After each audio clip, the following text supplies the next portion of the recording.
Shishimad Bhaktivedanta Chivika Maharaj Ki Jai. Nichidila Pravishta Om Vishnupada Statarasata Shishimad Bhaktivedanta Bhakti Maharaj Ki Jai. Nichidila Pravishta Om Vishnupada Statarasata Shishimad Bhakti Maharaj Ki Jai. Nichidila Pravishta Om Vishnupada Statarasata Shishimad Bhakti Dayata Maharaj Ki Jai.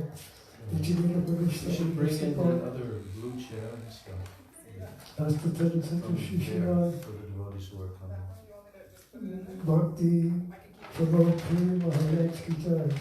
Nichidila Pravishta Om Statarasata Shishimad Bhakti Pragyan Keshavada Swami Maharaj Ki Jai.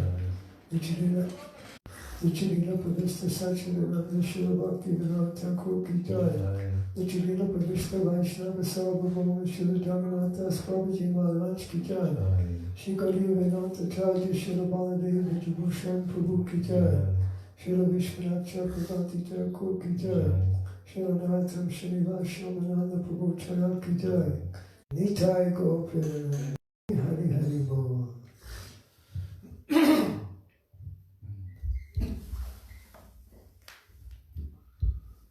Vandeham Shri Guru Shri Jataha Padakamalam Shri Gurun Vaishnavamscha Shri Rupam Sagrajatam Sahagana Raghunathan Vitam Tam Sajivam Sadvaitam Sav Om Ajnana. You can turn the sound off. Yeah, he knows how to.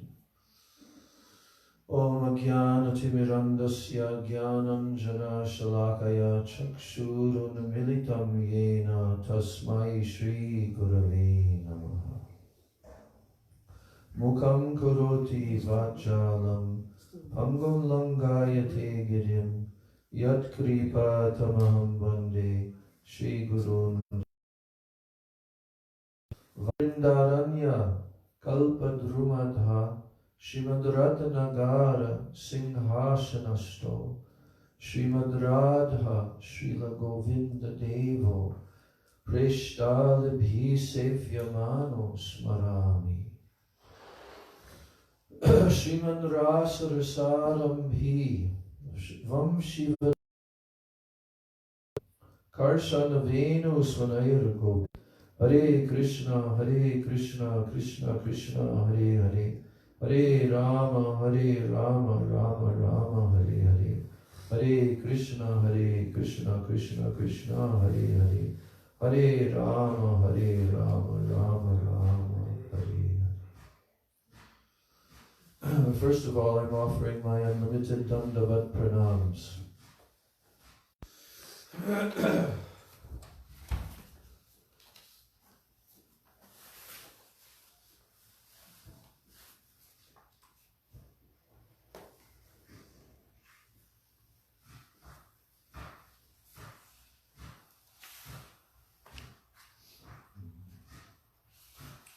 So, we're continuing with the second lecture, the second chapter of the Secret Truths of the Bhagavatam.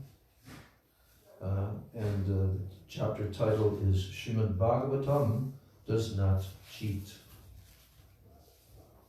And we're reading the section titled Harikatha Pleases Krishna and the Soul.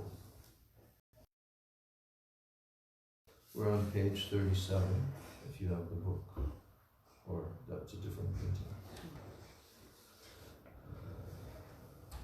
So,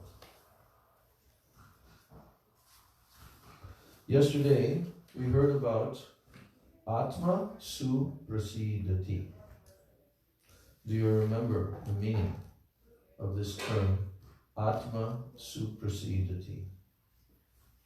Samudritya Manishaya Bruhi Bhadraya Bhutanam Yenatma Suprasidati. So here's the words at the end of this verse. Yena Atma Suprasidati. By which, Yena Atma Suprasidati means Atma Suprasidati? Satisfaction of the soul. Why are they asking Atma supersedity. What's the eternal benefit? Or How can the soul, the Atma, not the body, not the mind, the self, the eternal living entity, how can he attain full satisfaction? They're not interested. The sages are not interested in any kind of material attainment. In this world, we know, we've heard so many times, all the human beings are trying for 4 things, but mostly 3 things. Dharma, Artha, Kama. And a few fixed. They'll have to come back again. So these sages are extremely learned personalities. Now they want to hear what is the final conclusion of all the Vedic knowledge in this Srimad Bhagavatam, by which the soul can achieve complete satisfaction. Very important question. Is that not a relevant question for every single human being? How can I become happy? Everyone's looking for happiness, yeah? But they're not finding it, but they continue trying. Through what? Dharma, Artha, Kama. Kama, sense gratification. But that does not give even one single, tiny little droplet of satisfaction for the Atma. The soul is asleep. Jeev jago, jeev jago. Right? The soul is sleeping. The soul is actually really, truly awake and experiencing true satisfaction on the level of transcendental happiness. No. But the soul is a foreign entity to this material world. Or should we say the material world is a foreign atmosphere for the eternal soul.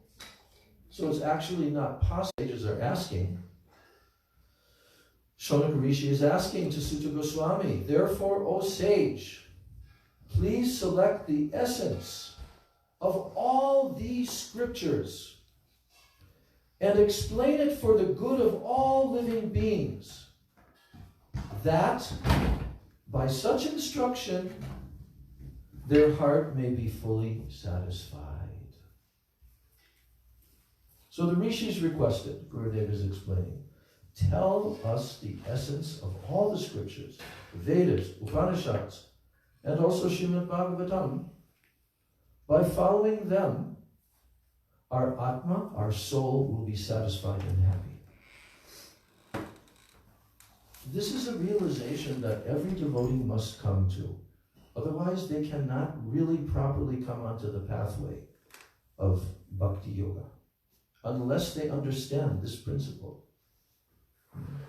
Yes, of course, there's a little bit of happiness, a few drops here and there within the material world. The jivas are trying to achieve that very, very diligently. They're after that. But that never satisfies the Atma. Srila Bhakti Rakshak Sridhar is told, if you even experience for a single moment happiness and satisfaction on the level of the Atma, then any other happiness that is available on the material plane will have no interest to you whatsoever. That's why here refers to the Atma of the Atmas, of all Atmas. What does Atma mean? Self. Self. And soul. Soul because our self is that eternal conscious being. So Atma means self, soul.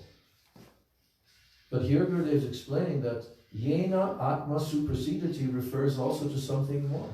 Not just the souls, but who? Krishna, the Atma of the Atma. Yes. So, Krishna himself is the Atma of all Atmas. If Krishna is satisfied and pleased, then the whole world is pleased. If Krishna is satisfied and pleased, the whole world is pleased. There's a verse for that. Yasmin tushtam jagat tushtam. Something like that. Yasmin tushte jagat tushtam. If he, the Atma of all Atmas, Krishna, is satisfied, jagat tushtam, the whole universe will be satisfied. Yes, we should try to please Krishna. Then our soul will automatically be happy. If we please Krishna, our soul will automatically be happy. Do we have to try separately to become happy? No. If you do everything to please yourself or your own soul, then Krishna cannot be pleased. And you also cannot be pleased. The best process is to please Krishna by all your activities. That's the best process. To please Krishna by all your activities. Then you will see that your Atma is happy. And the other Atmas, they're also happy. So now the verse, I did read this yesterday, in which this term, Atma Suprasidati, is answered. Now, they ask the question, the sages ask the question to Suta Goswami. Now in this verse, he's answering that question. What's the question? What is the benefit? What is the greatest benefit for... No. How can the Atma be fully satisfied? That was their question. Yen Atma Suprasidati. Now he's answering. Yai Atma Suprasidati. Here's how. So this verse is very essential. One of the important introductory verses of Srimad Bhagavatam. I mentioned it yesterday. Savai Pungsang Paro Dharmo Yato Bhaktir Adhokshaje Ahoituki Apratihata Yai Atma Suprasidati. So the translation of this is that the highest pursuit for all of humanity is Shuddha Bhakti. Shuddha means what? Pure. Yes. Shuddha Bhakti means pure Bhakti. So in this verse, Suta Goswami is answering the question, what is the process by which the soul can become completely satisfied? Right? And they requested him to tell this, to take the essence of all the scriptures and explain this for the good of all other living beings, that by such instruction their heart may be fully satisfied. So here he's telling the highest pursuit, that's called Para Dharma. Paro Dharmo. Paro Dharmo means topmost Dharma. Okay? And Dharma means duties and so forth. So Savai Pungsang Paro Dharmo. Pungsang means for the human society. Savai Pungsang Paro Dharmo. Yato Bhakti Adhokshaje. The highest pursuit for all humanity is Shuddha Bhakti, to please Krishna, the transcendental Lord. Adhokshaja. Krishna's name is Adhokshaja. You say that? Adhokshaja. You know the meaning of this? Adha Kshaja. Srila Sridhar Maharaj explains. Adha means downward. Adha. And Kshaja means causing all others to go downward. Adhokshaja means he's on the top everyone is below him. He is transcendental. He never comes down to the material level. He's always adhoksaja, situated in transcendence. That's his name. Krishna, one of Krishna's names, adhoksaja. So here the term adhoksaja is being used. He's saying, yato bhaktir adhoksaje. That means, by which the highest dharma, paradharma, for the human society is that by which bhakti to adhoksaja, to the transcendental Lord, the bhakti that is without any other motivation, ahaituki. Ahetu means without cause, causeless. Ahaituki, bhakti. Here the Bhagavatam is saying ahaituki and apratihata. Apratihata means without interruption, without being interrupted at any time at all, 24 hours a day. A constant flow. Example is given by Vishwanath Chakravarti Thakur, oil. When you pour oil from a bottle, it's a steady, unbroken stream. Bhakti is meant to be like this. So apratihata is one of the qualities being mentioned here of the type of bhakti that must be rendered to adhoksaja. And when one renders this type of bhakti that is unmotivated and uninterrupted to adhoksaja, it is the topmost dharma of the human being.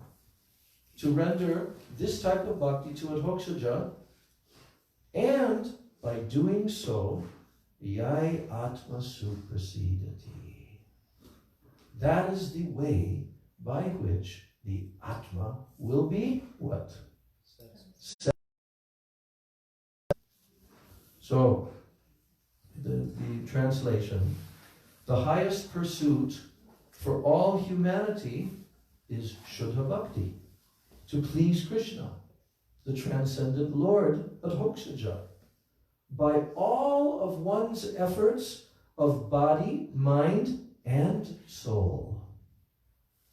Such uttama bhakti must be performed without any desire. I was just wondering, this is a silly question, but that unmotivated, uninterrupted, pure bhakti would be something that every jiva who attains their spiritual destination would have regardless of that. So like if someone's in Vaikuntha Loka or some other realm of Krishna or some other version, some other manifestation of Narayan, they still have that unmotivated. There's no selfish desire at all in any of these realms. There's definitely no material desire. No material desire.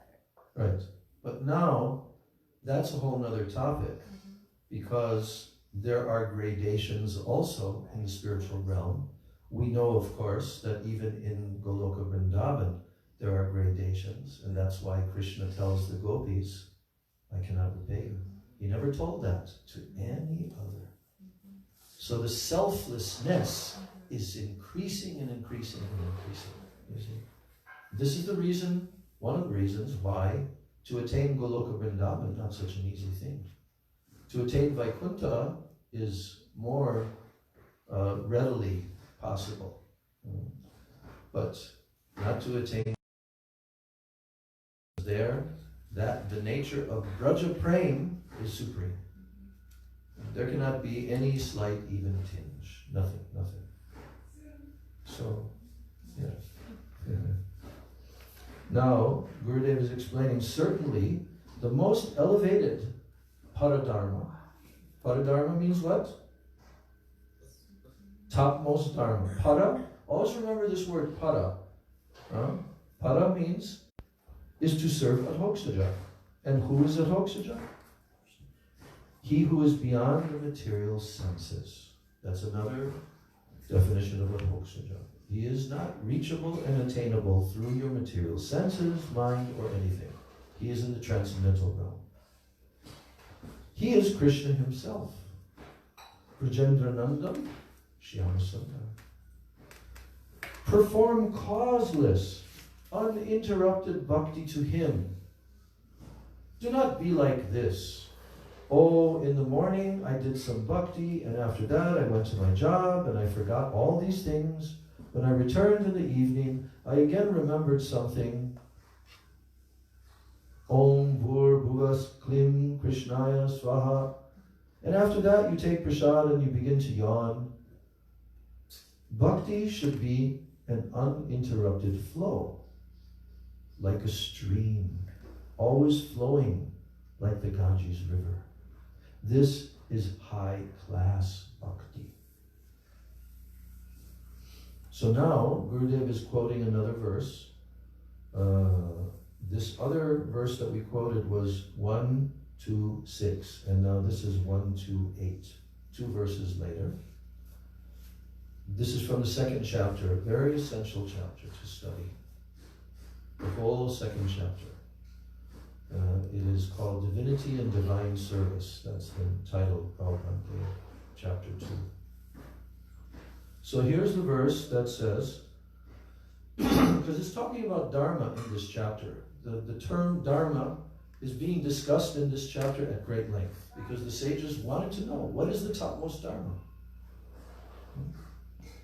So now he says, Dharma svanushtita pungsam vishvaksena katasuya not padayed yadi ratim shrama evahi kevalam.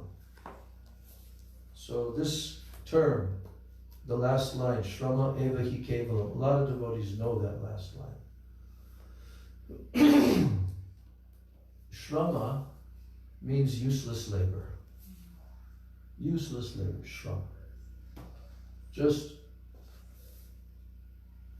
so here, the translation of this verse is that the main purpose of the Varnashram Dharma is to simplify the life of a person who is performing his natural occupational duty. What's the main purpose of Varnashram Dharma? To simplify the life of a person who is performing his natural occupational duty so that he has sufficient time to hear Hari Katha.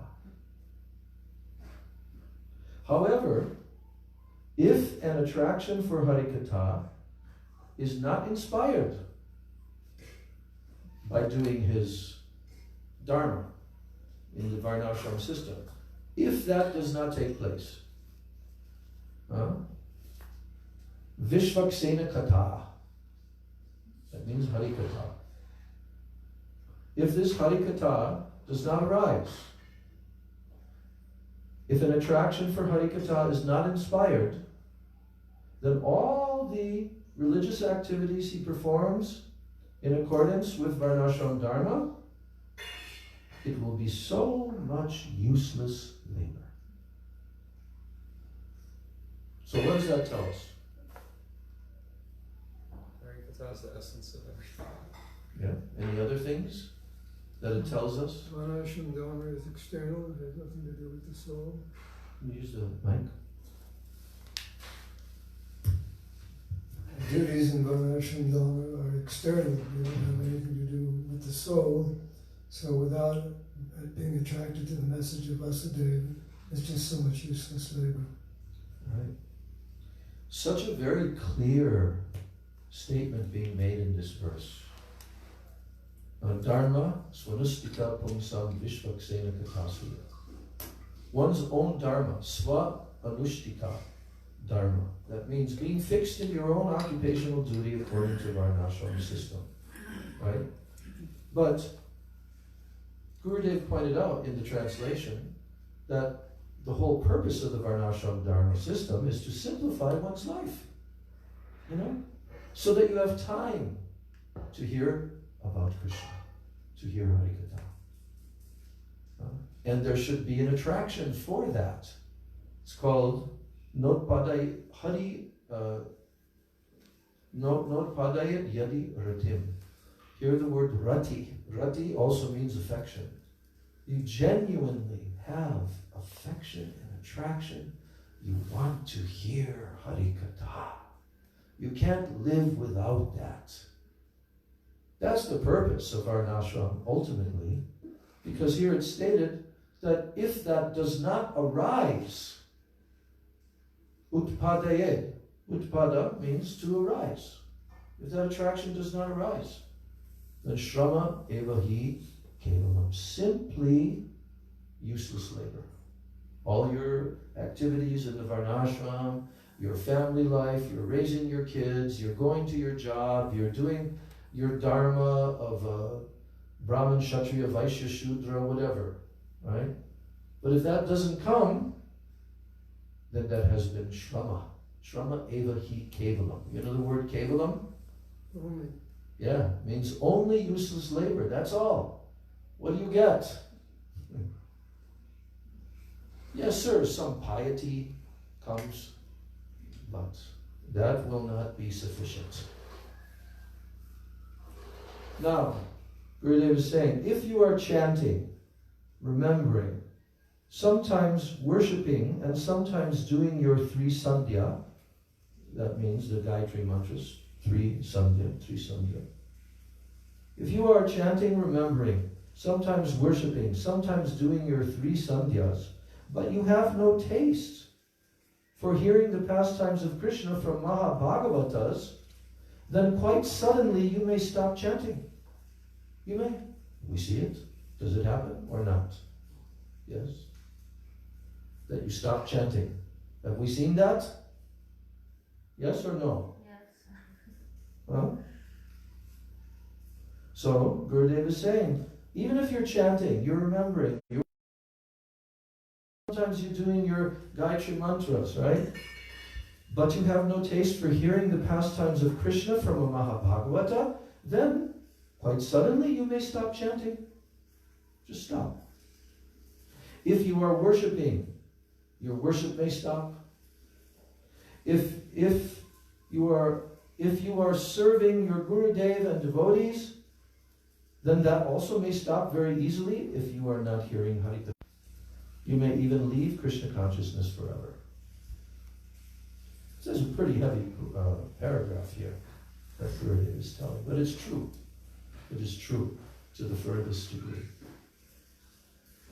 Should always be hearing Harikatha, not neglecting hearing. We see this happening, and we see how weak devotees become because they don't have an attraction to hearing Harikatha. So they do a little puja, a little this, right? But instead you become weak. Gurudev talked about it all the time when he came here, did he not? Don't be weak, don't be weak, don't be weak. What is the weakness? It means that you're not developing this taste from the pure Vaishnavas, and also reading their books and doing like this in your devotional practices. And he's saying, even though you may be chanting, remembering, sometimes worshiping, but that will happen.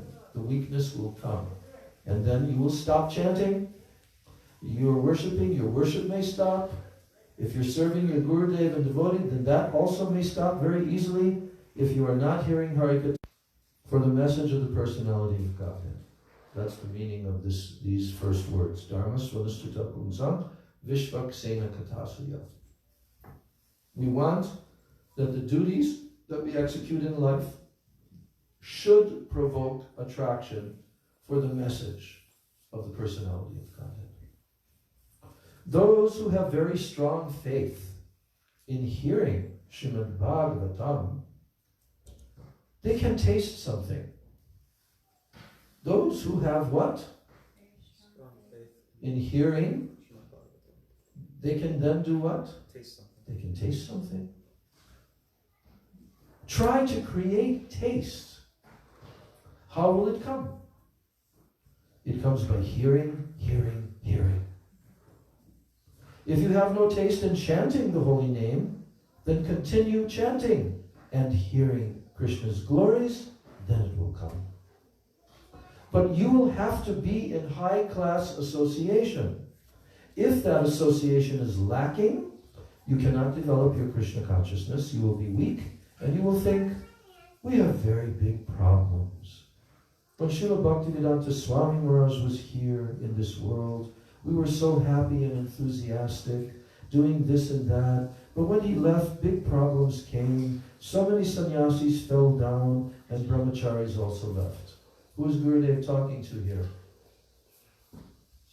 He's giving a lecture right up here in the pavilion in 1999. And it's his third time coming to Badger. And now he has created a movement that is growing. And there are a lot of senior devotees who are Prabhupada disciples. And Gurudev has been interacting with them a lot over the years. Even before he came to the West, right? But he's saying that if you're not in good association, if that association, high-class association, is lacking, you cannot develop your Krishna consciousness. We talked about this the other day. You will be weak, and then you will think, we have very big problems. And Gurudev is referring to what various Prabhupada disciples told to him, how they came to him and consulted with him and told how we have so many problems. When our Prabhupada was here, we were so happy and enthusiastic, doing this and that, and when he left, then big problems came. So many sannyasis fell down and brahmacharis also left. So Gurudev is saying, I think that most of you were brahmacharis during the time of Srila Bhaktivedanta Swami Maharaj. And the devotees in the audience went, yes. But when he left, you became weak. You married, and you had children, and you made a samsar of Gita. Gita samsar. There's a little footnote here. I'll read that. Gita samsar tells the story of a devotee who sought material solutions to the difficulties he faced in living alone and preaching Bhagavad Gita, and instead of seeking the advice of his guru, consequently he again became entangled in material existence. How did that happen? You know the story, Braj? Give the mic to Braj. As much as I can remember, anyway. While he was living, there was He was a brahmachari. He was a brahmachari. And he was trying to study the Bhagavad Gita, right? Right. And there was a mouse in the house, and in order to get rid of the mouse... What was the mouse doing? Chewing on his Bhagavad Gita pages. Yeah. Right. Then? So, in order to get rid of the mouse, he got a cat. Yeah. But the cat needed to be fed milk. Right. So then he had to get a cow. Yes. And when he got a cow, then so many things were needed to be done in the house that he needed a wife. Yeah, when you got a cow, then you have to milk the cow and all of that, and there's a lot of other things that take up your time. Then when he had a wife, he said, I need a wife. Then they had children. Right. And I forget how it ends after that, but this is my Gita Samsara. Do you remember the ending? I just remember. I think we've done this as a drama. Again, become a mouse? Isn't there? No, that's a different story. Different story. Yeah. Yeah. All right. So he's now.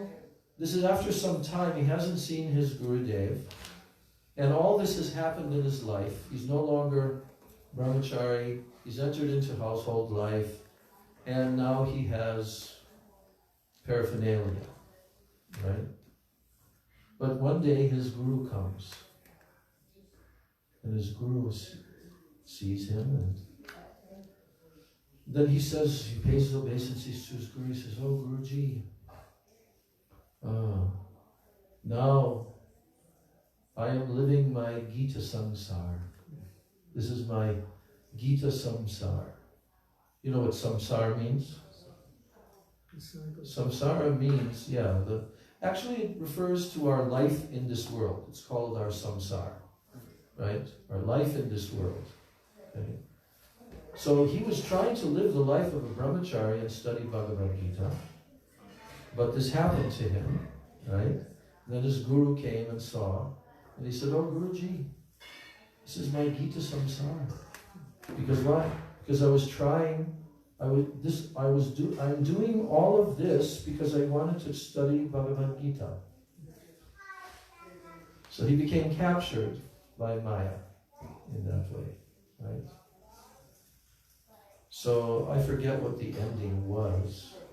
I can't remember the ending of that one. But at any rate, Gurudev is referring to that. He's saying, I think that most of you were brahmacharis during the time of Srila Bhaktivedanta Swami Maharaj. I remember, Raj remembers.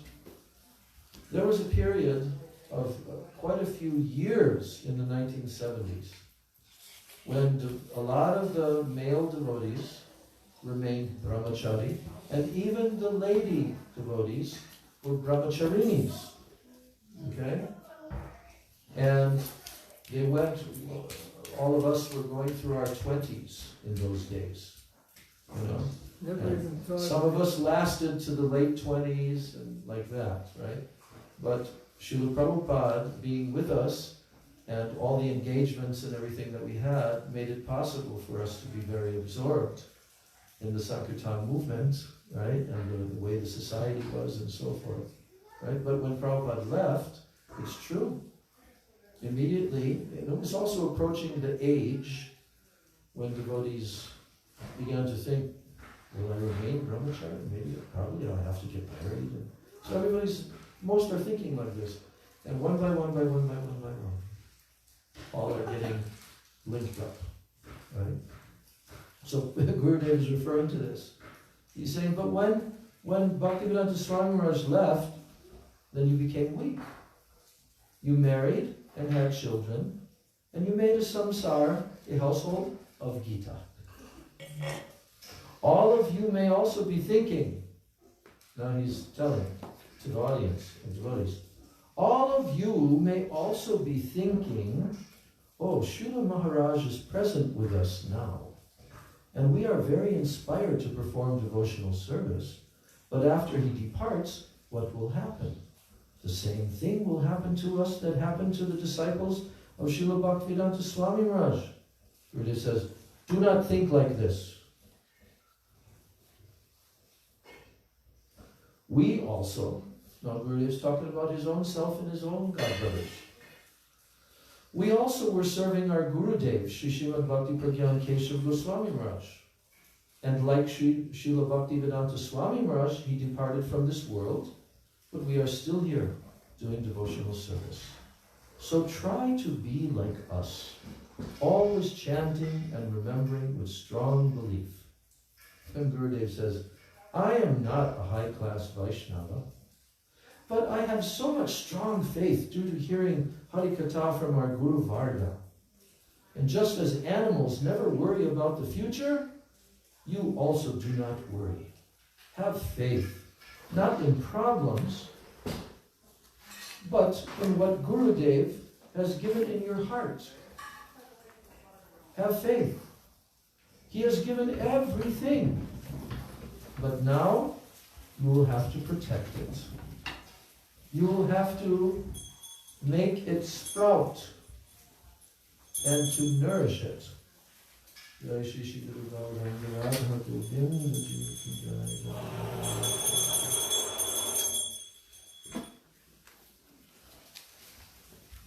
So Gurudev is saying,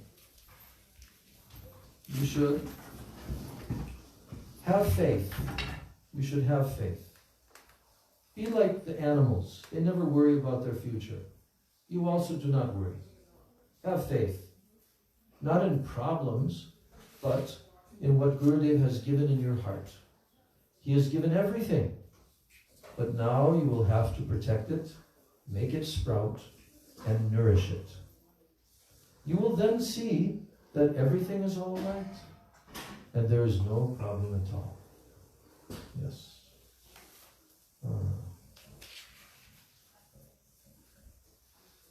So, point is that Gurudev, his message is to do pure bhakti. It is not that Gurudev was against marriage, especially for younger devotees. But I have seen Gurudev not being very pleased by older persons wanting to again marry. I've seen it with my own eyes quite a number of times. So, but Gurudev wants to see that we hear Harikatha, that we are absorbed in that way, right? He wants to see that his disciples are following the process. So that's why he's speaking in this way. It is not that Gurudev is saying don't marry, but what he's saying is don't fall into the deep dark well. You see? Married life does not have to be that. There are innumerable examples of the great sages. But we have to be fixed in bhakti. And our faith has to be very, very strong. And he says, Guru has given everything in your heart. Already he has given. But now you will have to protect that, what he gave, and you'll have to make it sprout, and you'll have to nourish it. You will see that everything is all right, and there is no problem at all. So now the next section is titled, The Benefit of High-Class Association. Sri Shukadev Goswami, he told the story of Narada. Without the help of a transcendental elevated guru, no one can develop in bhakti. What did he just say? Without the help of a transcendental guru, no one can develop in bhakti. Yes. Without the help of a transcendental elevated guru, no one can develop in bhakti. A guru who has not internally served his Guru Dev, who is not inspired and strong, and who has no faith, he cannot help his disciples. Therefore, Sri Shukadev Goswami, he first related the life history of Narad. Narad was the son of Brahma, being born from his throat, from Brahmaji's throat. In the throat, there are words. In this case, transcendental words. So Narada is therefore the manifestation of word. What word? Shabda Brahma. Shabda Brahma is Krishna himself. And Narada has therefore been called Bhakti Avatar, the incarnation of devotion. In a previous life, Narada was born in a low-class, poor family. His mother used to clean here and there to support them. And when he was only 5 years old, the four Kumaras, Sananda, Sanak, Sanatan, and Sanat Kumar, these four Kumaras, along with many rishis, they came to the village where he lived with his mother. And he used to serve them with great honor. And they would order him, "Oh, bring my lota, bring my kopin and my kamandulu. You may come with me when I go bathe in the river." So, this is the story that Narada is relating to who in the Srimad Bhagavatam. Who is Narada telling his own previous life history? Yes. To Vyasadeva. To Vyasadeva. Who is Vyasadeva? His disciple. And when Narada comes, this is actually, it is the first history in the Srimad Bhagavatam, in the first canto. Begins chapter 4 or 5. Begins. In the first canto, chapter 4 or 5 begins there. That how Srila Vyasadeva was feeling dissatisfied. He couldn't understand why I've written all these Vedas. And then Narada Muni came. And then there's a whole conversation between Narada and Vyasadeva. And then Narada begins to relate to Vyasadeva the story of his previous life. I realized this one time, that this is a very interesting thing, that the first upakyan, or history, that is related in the Srimad Bhagavatam is the history of the previous life of Narada Muni, who met the great sages. It doesn't say the four Kumaras. Maybe in the commentaries of our Vaishnavacharyas it may refer to the four Kumaras, but Narada is saying, in the Bhagavatam it's saying these various sages came. They came to stay in the temple. Why did they come to stay in the temple? Rainy season. In India, the Chaturmasya, the 4 months of the rainy season, the sages, who were generally traveling here and there by foot, going to holy places, they would always stay somewhere during that time, and generally it's always in a temple. So those sages were staying there in that temple. And Narada was a very young boy. Very young boy. And his mother, actually, he didn't have a father. He didn't know who his father was. So his mother was his only relative. And, you know, just like we see even nowadays, sometimes ladies who are without husbands and so forth, they may also take shelter in ashrams. We can see this in Vrindavan quite a bit. And they perform menial tasks like sweeping and cleaning and all of that. So Narada's mother, she was of that nature. So when those sages were present, there's such a beautiful narration in those chapters, how he became attracted. Actually, Prabhupada uses the term in the purports. He says, these Bhakti Vedantas came and stayed there. Why is he using the term Bhakti Vedanta? The end of knowledge is bhakti. Yes. So But also, Srila Prabhupada's purports are called the Bhakti Vedanta purports. His name is Bhakti Vedanta Swami.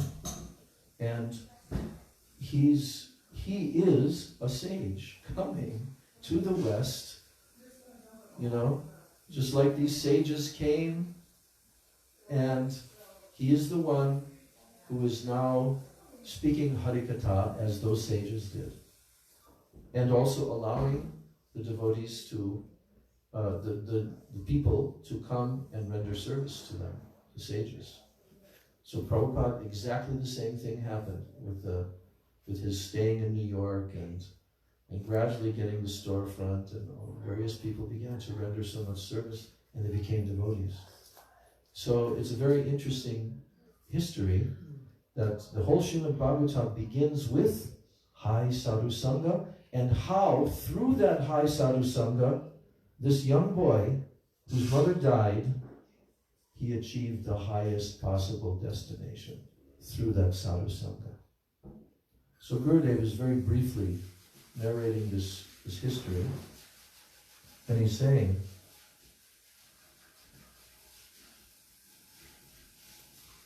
so he used to serve them, these great sages, he used to serve them with great honor. And they would order him, oh, bring my lota, oh, bring my coping and my kamanduru, oh, you may come with me when I go to bathe in the river. So, by good fortune, one day Narada took some remnants of the prasad left on the leaf plates of those rishis. And this is described, the experience that he had taking their remnants.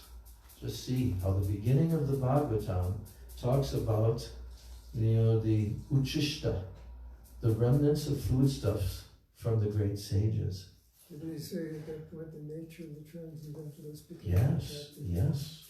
So that's what Gurudev is presenting here. He says, he took some of the remnants of the prasad, by very good fortune, that were left on the leaf plates of those rishis. And what was the result? So now Gurudev quotes the verse from Chaitanya Charitamrita. where it's mentioned that there are 6 transcendental substances, and through those 6 transcendental substances, one can achieve Krishna prema. So this is the verse from Antya Leela of Chaitanya Charitamrita. Bhakta pada duli ar, bhakta pada jal, bhakta bhukta avashesh, teen mahabal. So do you know what the 3 things are? Foot dust, the water that washes the feet, And the foot dust. And what Narada just got. and the prasad, the remnants, Yes. that which is Yes. So Bhakta Pada Duli means the dust from the lotus feet of the Bhakta. Bhakta Pada Jal means the water that has washed the lotus feet of the pure devotee. And Bhakta Bhukta Avashesh means the remnants of their prasad. Here Mahaprabhu is saying, Teen Mahabal. These 3 are Mahabala. What does Bala mean? Strength, power, very powerful. Like Baladev. Bala means spiritual strength, actually. Bala. So Mahabala means very powerful. So Gurudev is saying, you should have strong faith in this. Even if you are chanting a great deal and you're reading Bhagavatam a lot, it will not help you very much. But if, however, you receive the remnants of any high-class Vaishnava, you will be greatly benefited. Remnants are of 2 kinds. The nectar of Harikatha and the nectar of Prasad. He's talking about Bhakta Bhukta Avashesh, the remnants of Prasad left by a pure devotee. But here Gurudev is saying that category of mercy, that category of remnants, is of 2 types. One of them is the nectar of his Harikatha. That's coming from his lips. And the other is the nectar of Prasad. Other powerful substances are the dust of the lotus feet of the Vaishnava and the water that has washed his feet. One must serve these with honor. Do not try to forcibly take a Vaishnava's foot dust, jokingly quarreling and wrestling with him and throwing him flat on the ground. Try to be like Narada. He had become very near and dear to the saintly persons. And when his mother, who was an attachment for him, when she quickly died after being bitten by a snake, then he left home. And in his trance, Narada Muni, in his trance, in his meditation, he easily saw the Supreme Personality of Godhead. So that whole story is narrated, how Narada Muni left home. At such a young boy he was, how he left home. And how he entered into a deep trance of meditation. And in that meditation, he easily saw the Supreme Personality of Godhead. And the Lord advised him. So, when Narada Muni had that revelation, that's the whole long description. Gurudev is just telling it in very, very brief. So, when he had this revelation, the Lord actually came in his trance. Why was he doing this meditation? Because he learned it from the great sages, right? While they were staying with him. And then they left. They left and they went traveling again after the rainy season. And then his mother died by the arrangement of the Supreme Lord, who was really his only shelter. And then what did he do? He took heart. And with great faith in the sages, he left there and he began to wander. And it's talking in the Bhagavatam how he wandered through all different scenic areas on the planet. But then one day, with great anxiety in his heart, he came to the middle of a forest area, in a very dense forest area, and then he sat down and he began to try to completely absorb himself in meditation, in spiritual trance of bhakti yoga. And what happened?